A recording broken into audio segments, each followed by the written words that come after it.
What's going on?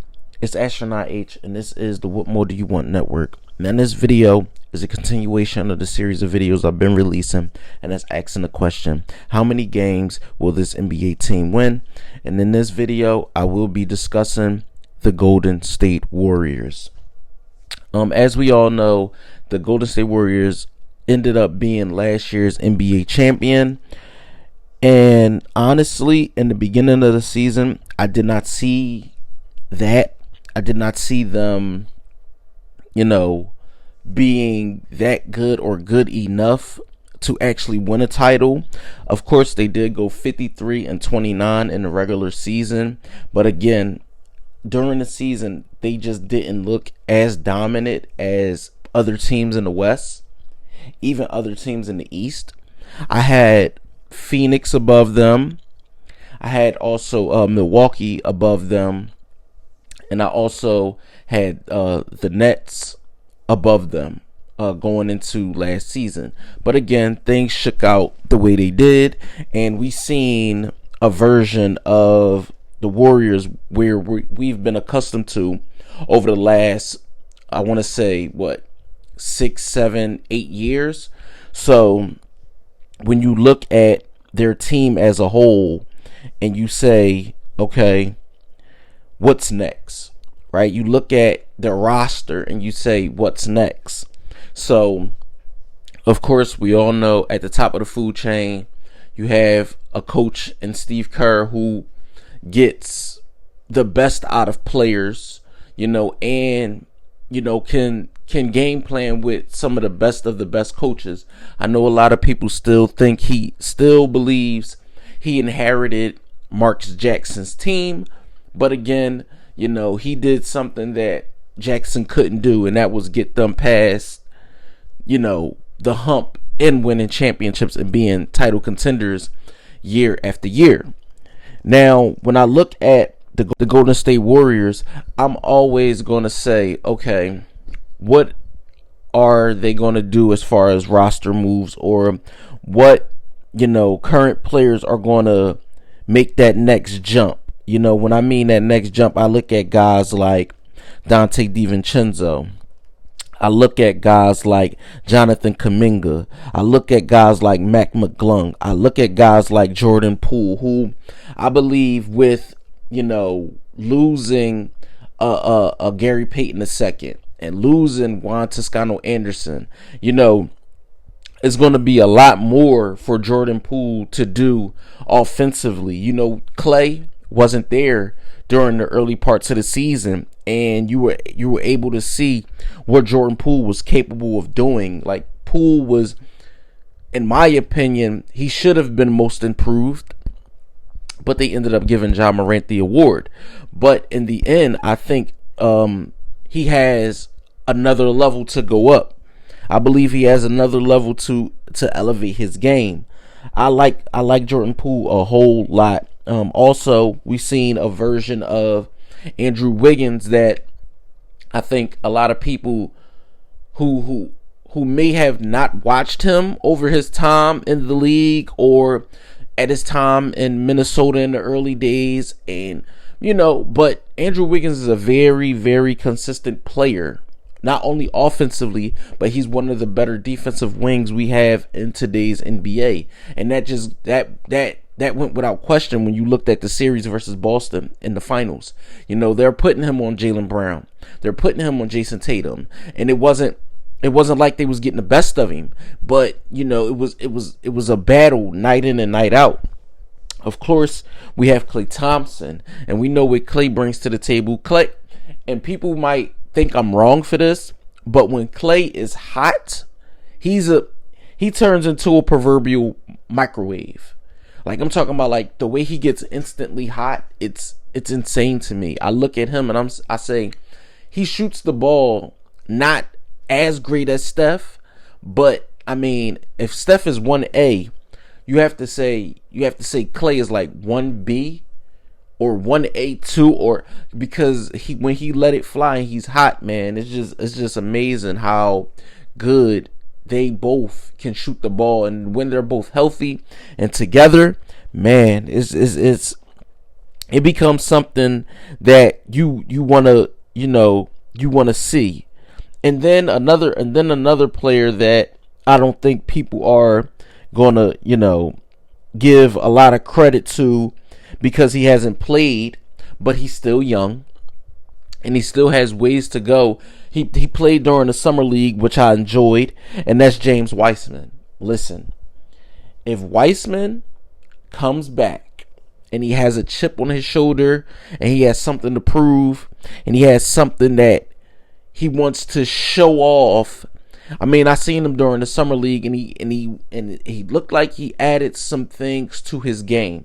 But like I said, with the injuries over the last 2 years, we haven't been able to see him. But he's 7'1". I mean, he's 7 foot. I mean, almost 260 pounds, and he hasn't played. I mean, next to Zion, you only really got a set. You really haven't really seen him. I mean, you only got a sample size of what James Wiseman can actually do, and I'm talking about like a small sample. When it comes to Zion, we're talking about somebody that actually was able to put up, ungodly numbers, 60% in the paint. So with Weissman, I'm definitely interested to see what his game looks like after not playing for so long. I'm interested to see what, how they all gel together. I believe, of course, Draymond is still there. And with Draymond, he's going to push guys. The Warriors, 4 championships under Steve Kerr, with the front office, with the new stadium, with the great fan base out there in Oakland. And I believe that they will be I believe the Warriors have the potential, with being healthy and the current roster. I'm not going to say they're my favorite to win the championship, but they're my favorite to go at least to the Western Conference Finals. I believe that the Warriors will go to the Western Conference Finals if healthy. I see them playing ultimately against the Los Angeles Clippers in the Western Conference Finals. I see the Golden State Warriors being at least, I see them being a 3 seed at the lowest. I know losing guys like Gary Payton, losing guys like, you losing, when you lose glue guys. I mean, Iguodala's still here, but how many minutes are you going to ask Andre Iguodala to play in October, November, December, January? You're not going to ask him to play a whole lot of minutes come that time of the season. So it's going to be interesting. I believe the key to their season will be how good will Jordan Poole be? How good is Andrew Wiggins going to be this season? And also their bench. Guys on their bench, like I said, like guys like Mac McClung, guys like Kevon Looney, guys like Jonathan Kuminga, guys like JaMychal Green, Dante DiVincenzo. Like, that's just to name a few guys that, Moses Moody. Like, guys coming off their bench, and to see how Steve Kerr mixes and matches and what works and what doesn't work, because that's what ultimately makes a good team great, is bench play, is how they gel with starters. Can you take a piece off the bench, or a piece or two, gel them with a few starters? Because you don't want Steph playing 40 minutes a night. You don't want Klay playing 40 minutes a night. You don't want Draymond playing 40 minutes a night. Even though, wins and losses is going to be it's going to be difficult. Wins and losses in the West this season, I believe, is going to be, difficult to get. So I wouldn't be surprised if, they are racking up minutes, but you don't want to burn your players out too early, especially when you're going for something as in a 5th championship. 5 titles, and that would be the coup de grace, so to speak, on their franchise. I mean, you look at it and you say, well, they've won four. They've won four of the, you know, they won four out of the last, what, I believe 6. They won 4 of the last 6, because if you count the Lakers in the bubble, you count Milwaukee, so you have Golden State, and then you count Cleveland. You have Golden State winning 4 out of the last, what, 6 championships, I believe. So when you look at their roster and you look at as a whole their front office, they're not opposed to going over the luxury tax. They're not opposed to spending and making moves when necessary to tweak the roster for the better. And I believe at the end of the day, the Golden State Warriors will end up being one of the 3 best teams in the West.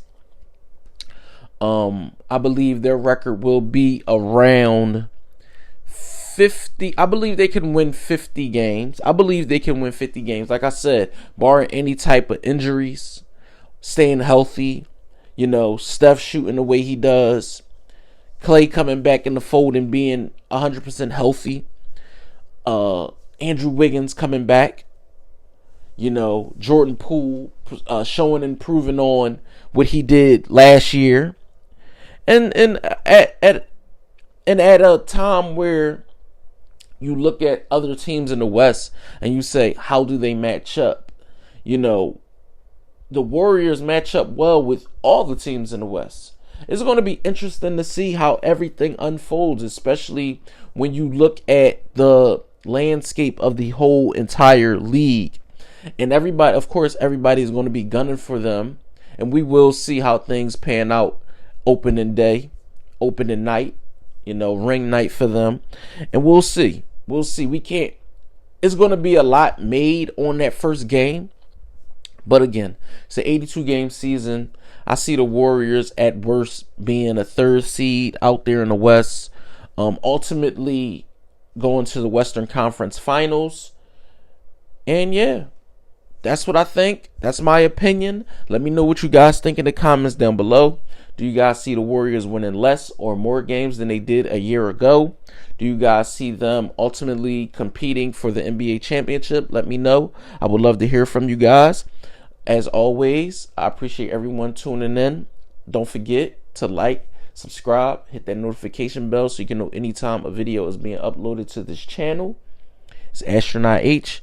This is the What More Do You Want Network, and I'll catch you guys on the next video.